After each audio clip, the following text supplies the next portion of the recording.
Hello guys, എല്ലാവർക്കും ജീവനാജി ഹോളിലേക്ക് സ്വാഗതം. അപ്പോൾ നമ്മളാണെങ്കിൽ ഒരു ചെറിയൊരു ഷോർട്ട് വീഡിയോ ആണ്. സ്കൂൾ തുറന്നു ഗൈസ്.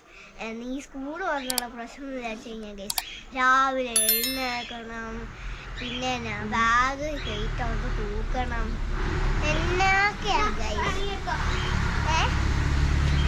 പക്ഷെ വലിയ അവധിക്ക് അങ്ങനത്തെ 2 മാസം അവധിക്കായിരുന്നെങ്കിലോ നമ്മളാണെങ്കിൽ ഗൈസ് ഭയങ്കര ബോറിംഗ് ആണ് ഗൈസ് ഈ സ്കൂളിൽ പോകാനൊക്കെ. എന്നാണ് ഗൈസ് പറയാൻ പറ്റുന്നത് ഗൈസ്. ഈ ബാഗൊക്കെ ചുമന്നുകൊണ്ട് പോകണം ഗൈസ്, അതൊരു പ്രശ്നം ഗൈസ്. വലിയ അവധി ആയിരുന്നെങ്കിൽ എപ്പോൾ വേണമെങ്കിലും എഴുന്നേക്കായിരുന്നു, ഈ ബാഗൊന്നും തൂക്കണ്ടായിരുന്നു. എന്താണ് ഗൈസ്. അപ്പോൾ നമുക്ക് സ്കൂളിൽ പോകാം.